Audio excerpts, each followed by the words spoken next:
You said that beautifully. And in leadership development, now we talk a lot about the necessity of being comfortable with being uncomfortable. How do you really spend your money in line with your values and what really truly brings you joy? I ask a very simple question. What would you do with your time if money had nothing to do with it? And we are numbers women, but we also are running a people business. And so we definitely identify with how important it is to really cultivate people and leaders in your organization.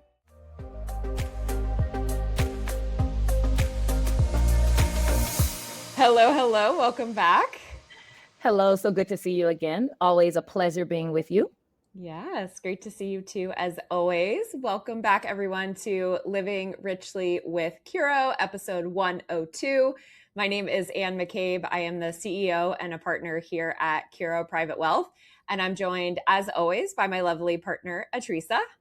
Hello, I am Atricia Roberts, COO and partner here at Curo.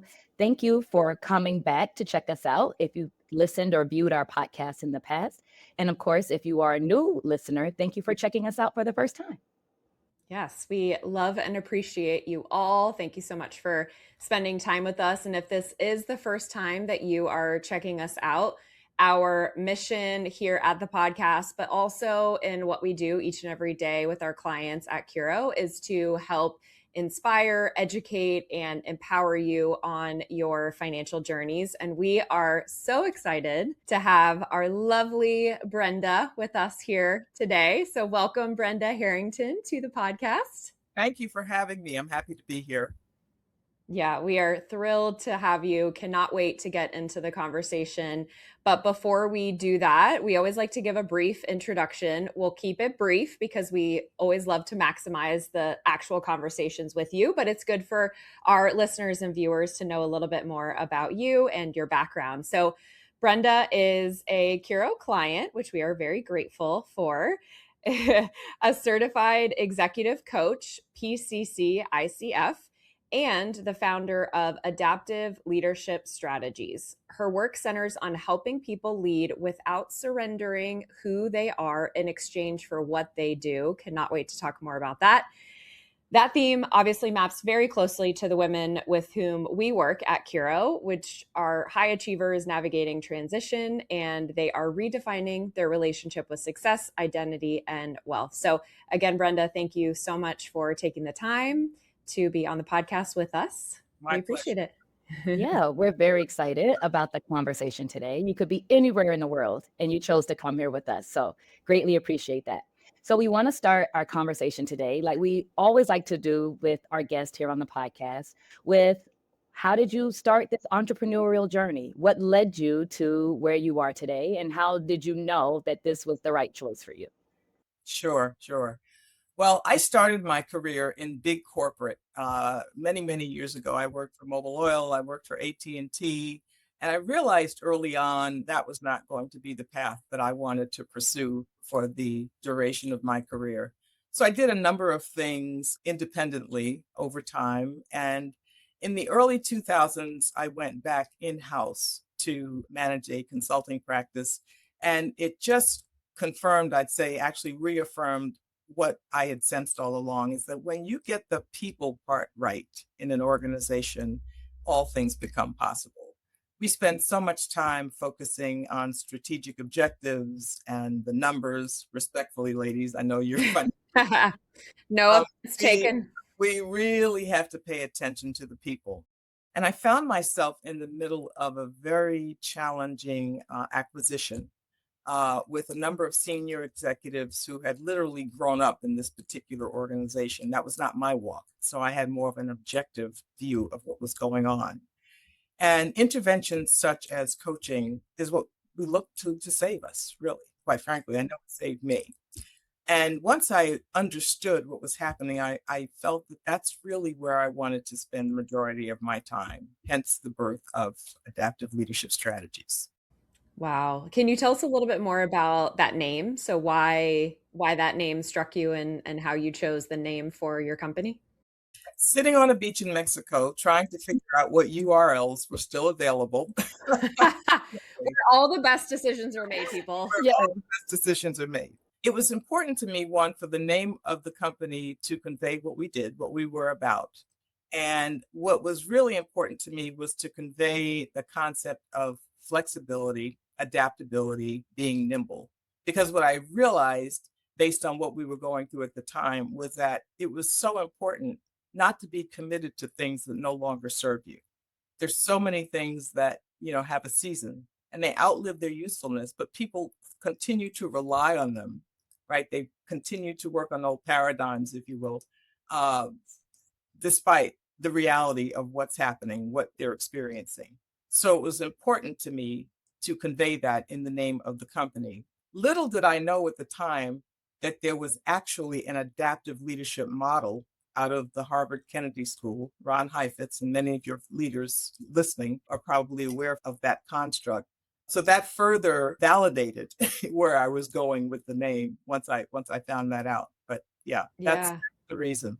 Yeah. The Yeah. picture that I get in my mind when you're talking about that is like somebody clinging on to something just because it feels comfortable or because it's the way they've done it forever. But and because people, and Atrice and I talk about this all the time, people are inherently uncomfortable with change, right? Human nature is such that we want status quo. We don't want things to change because that represents uncertainty and that's very scary. So I imagine in my head this picture of somebody clinging on to something that's no longer serving them. So you can come in and help them release that thing that they're holding on to and, evolve and adapt, which is a beautiful metamorphosis as I'm kind of thinking of it in my mind. You said that beautifully. And in leadership development, now we talk a lot about the necessity of being comfortable with being uncomfortable. Mm, Yeah. love that. Yeah.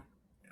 Yeah. And it's something that I've had to, I think, personally coach myself through and will know that I can sometimes be resistant to change and coaching myself through this. Sometimes you just got to get comfortable in the chaos, is how I say it, right? Or comfortable in what feels uncomfortable to you, which I think is good advice. And we are numbers women, but we also are running a people business. And so we definitely identify with how important it is to really cultivate people and leaders in your organization. So one of the things we want to talk about, and we notice this, is that with many high achievers, oftentimes your identity is tied to the work you do, especially here in the DC metro area, right? You can't meet somebody in the gym or at a bar before they're asking you what you do, right? What work are you in? What can you do? So one, why do you think this is maybe a risk to leaders? And two, how do you help them navigate that or maybe untangle the two? It's not just a risk, it's dangerous, in my opinion, because when that identity goes away, at someone else's hand, I'll say, no fault of your own, then who are you? So many people are left with that question, once the title on the business card changes or the opportunity goes away for whatever reason. So it really is important to make a distinction between what you do and what your identity is, even as an entrepreneur. Okay, even as an entrepreneur, even as a founder. And so I really have conversations with people in situations like that around values to help get closer to what's important to them, to really think about how much time they serve supporting those values, but more importantly, what might have taken them away from it, right? People are enticed by the trappings, right? The compensation and all of the things that come with what we perceive to be success, right? But in so many cases, those are things that are out of our control. And so when you start to align that with who you are, it really is a dangerous place to be. Yeah, we see that all the time with clients who are retiring. If they haven't done this sort of work and they haven't identified their values and who they are outside of their title or their work, it can be, as you said, dangerous. So we absolutely see that all the time. Yeah, and I've even seen it recently with all of the Doge cuts we experienced, right, over the last year in our area. Clients who have been career federal employees, right, at different departments, and it's been who they've been, all they've done, and to have it suddenly have the rug pulled out from under. Like I have one client in particular, a really high achiever, successful woman, and she's kind of struggled in trying to figure out who she is now and what her life will look like outside of what she's done for the last 25 years. So let's talk about when a leader is maybe at a crossroads in a decision. What sort of questions would you suggest that they ask themselves to figure out what they actually want, and importantly, not what they think they should want? The not what they think they should want is interesting to me because a lot of times that's based on external factors, things that society or their particular discipline and profession or their organization, mandates, things that they should aspire to. I ask a very simple question. What would you do with your time if money had nothing to do with it? Right. Really want to get close to what they like to do, what they enjoy doing. What does it feel like to be in their zone? What does that look like, even if they know that? And a lot of times people have never even given that consideration, back to what we were talking about a few minutes ago.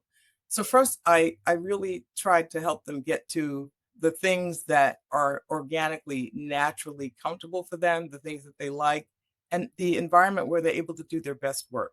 And then we kind of reverse engineer from there to see what's possible. Yeah, I think the should word, I always say don't should on yourself. Right. Yeah. Anytime you hear, and even in our mind, right? Even sometimes we may not be, saying it out loud, but to ourselves internally, we're like, oh, I should have done that, or I should be doing this, or, it's to your point, something that is typically external. It's not something that is internal or, intrinsic to our actual core values. So that's fantastic. I'm going to give a quick shout out. We're doing a book club this summer and we're reading a book called The Art of Spending Money, and I'm only like less than halfway through the book, but this is something that is talked about a lot in the book is, not spending money because you think you should or because someone says you should or that's what society expects or social media or fill in the blank, but how do you really spend your money in line with your values and what really truly brings you joy. So just wanted to give a little shout out to our summer book club. It's a lot about what you're talking about. It's so true. We get caught up in, what others think we should be doing, and it has little to do with what we really want for ourselves. So let's talk a little bit, and we mentioned it slightly when we talked about people having to transition, right, in that identity question. But when someone's circumstances does suddenly change and their confidence is now taking a hit, right, because of it, when their abilities necessarily have not, how do you coach someone through that transition and helping them to rebuild their footing? Yeah. We first have to separate what is in their control from the things that are just out of their control, right? And get to a point, a willingness, if you will, to let go of some things, again, that no longer serve them, or maybe that they had an inappropriate relationship with from the beginning, I'll say, because, they're embracing these things that others thought were important for them, right? So let's discard that. It's almost like cleaning out a closet, right? You take everything out and spread it out and then, bring back the things that are most relevant. So really thinking about what they can control. Most times people have a lot more to work with than they realize once they get rid of the clutter and the noise, silence noise. And then we begin to focus on those strengths. I try to be very careful with vocabulary that I use, the words that I use, very, very powerful, very important. And so I don't use words like weaknesses. I think that these are opportunities for us. They're Oh, challenges you're speaking for our us. language. And so, I really try to help people to refocus on, you know, what the positives are and how we utilize that, how we leverage that to get them back on track, or maybe help to move them in a different direction. Yeah. And I think I will highlight, and I'm going to draw on my own personal experience here as a person who, one, is a control freak, and two, who struggles to let go. I think sometimes outsourcing some of that review is helpful. Like I had the team laughing a couple weeks ago because I actually had to have my friend come in and help me purge my closet, right? To use that illustration because I'm the person that pulls it all out and I'm like, no, but I need all of this, right? What if I want to wear these pants again? I haven't worn them in 5 years, right? But maybe one day I'll feel like these pants are meaningful to me. And I think sometimes to that point, having a professional, having a coach who can help you really have an objective view of those things is incredibly powerful as well, right? Sometimes you need someone to just help you let go of the things and decide which things to bring back. That's right. Absolutely. Good luck with those pants. I can't wait to see. She She she already she she clawed purged them. them. She She purged clawed them. them out of my hands. She purged them and she's like, what other closets can we do? What other do we need to do your pantry now? Yeah, my friend got a little bit addicted and she's like, let's clean out all of it. I know we all need that for sure. Yeah. Yeah, we always say you can't see the label when you're inside the jar. So I think this is another example, right, of how Yeah. it can be super helpful to have outside support. So Brenda, kind of tying into that question, what do you think the role of self-talk either helps or hinders when we're talking about transitions? And how do you coach someone to maybe A, be aware of their self-talk, and B, if they do identify that maybe their self-talk is not being helpful, how to change that or improve that? No, it's interesting. We say things to ourselves that we would never say to others. The internal messaging that we have for ourselves is sometimes our worst enemy. And so this is a matter of self-compassion, really, and really just thinking about how you would support a friend or perhaps a family member going through a similar circumstance, and then turning that inward to think about, how you're supporting yourself. We're very judgmental, you know, creatures. And so I think that really trying to be intentional about the things that we say to ourselves. So it's almost in coaching, we talk about the observer I am, trying to kind of step out and be more objective, right? And so almost thinking of yourself as it's an odd concept, I'm sure, but thinking of yourself as a third party, if you will. Yeah, asking yourself, like, would you say what you just said to yourself? Would you say that to your best friend? Exactly. Yeah. And oftentimes the answer is, of course not. Right. Of course I Of wouldn't. course I would never, Yeah. I would never talk to her or him that way, but we're talking to ourselves that way. Right. I Right. love that advice. Yeah. If there's anything that you think a listener or a viewer, right, that you want to leave the sort of lasting impression, what piece of advice, right, or what from this conversation or what nugget tidbit would you want listeners and viewers to sort of walk away from this discussion with? This is not dress rehearsal, right? This is a one-way ticket, right? We get one chance.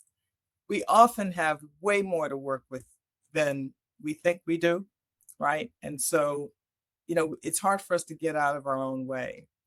But when you're feeling stuck, if you're feeling stuck, whether it's a friend, a colleague, a coach, do yourself a favor and avail yourself of another opinion. Find someone to help you clean out that closet or hold up that mirror. Really, we all need it. We all need it.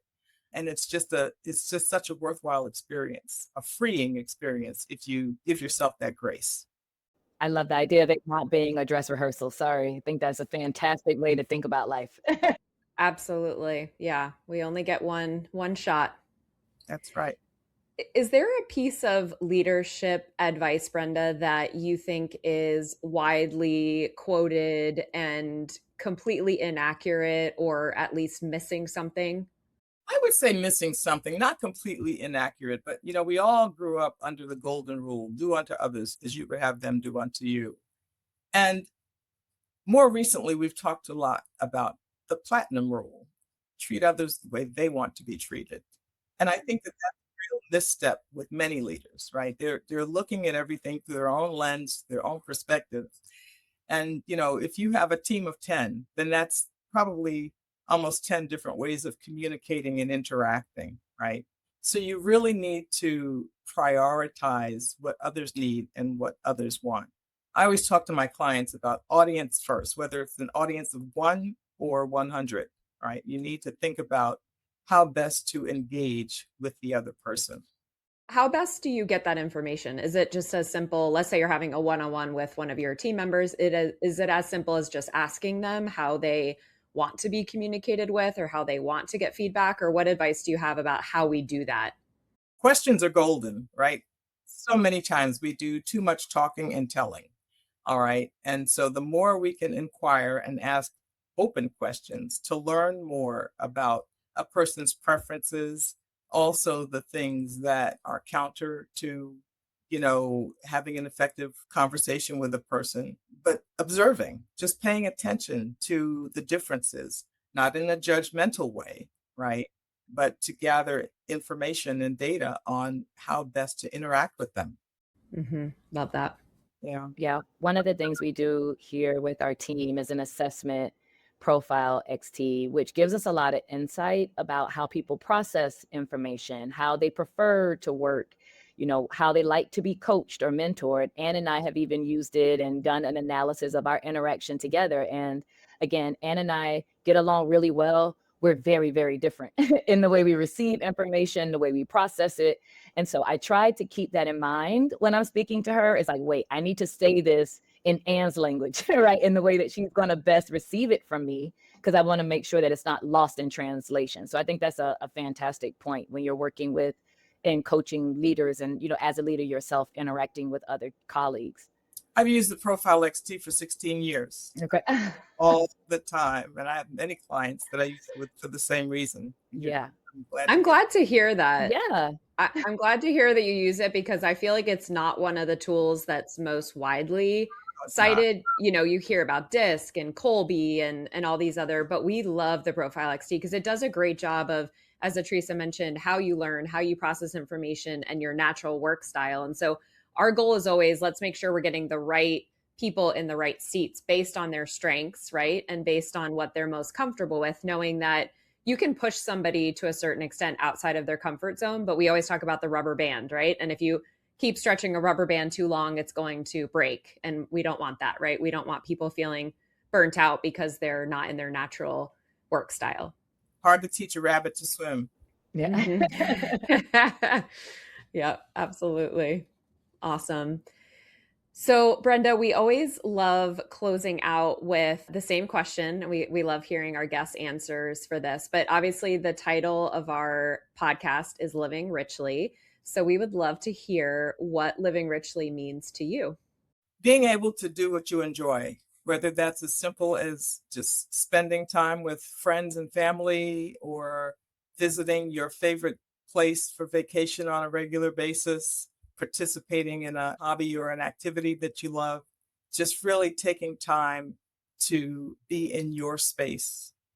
And a lot of times, we get so caught up with work and achievement and, I'm going to work harder to get more and more and more and more.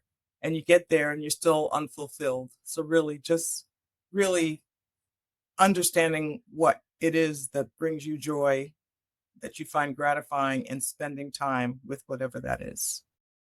Well, I will say, Brenda, having known you for many years, you are acing the living richly category. Truly. I mean, when I think about somebody who is living richly and has that freedom and flexibility, and you do what you do for work because you love it and because you love the impact, not because you have to. And I think that shows up so powerfully in your interactions. So you are such an inspiration for living richly. And it's just, it's an honor to be a witness to that. So thank you. Thank you so much. And I'm grateful to have this opportunity to talk with the two of you. And I hope that whoever's listening has taken one thing away from this conversation, and glad to connect with the community. Yeah, well, we definitely have many takeaways for sure. But for our listeners and viewers, please let everyone know how we can find you. Is there a website, a social media page? How can we connect with Adaptive Strategies? AdaptiveLeadershipStrategies.com is the website, and I'm on LinkedIn. If you want to reach out to me directly, B. Harrington at AdaptiveLeadershipStrategies.com. And Brenda has a wonderful newsletter that has lots of great nuggets. So make sure to sign up for that. We've actually talked about some of the things that you've mentioned in your newsletter before on the podcast. So make sure to sign up for that. Yeah, we have. All right, Brenda, any parting words, advice, anything else you want to share before we let you go? Keep doing what you're doing. And, the community that you've amassed is impressive, and they should be grateful for what you bring to them in so many ways, on so many fronts. So congratulations on the contributions that you're making. Oh, thank you so much. Thank you so much. We wish you all the success, all the happiness, all of the rich living that you can stand. Thank you. Yes. All right. Well, thanks again, Brenda. And thank you to all of you for tuning in for another episode. We will see you back here in a couple of weeks. And until then, live richly. Thanks again for tuning in. If you enjoyed today's episode, please be sure to subscribe and share it with someone who might benefit from it. Friendly reminder that this is for informational purposes only. For additional information, please visit us at www.curoprivatewealth.com. Until next time, live richly.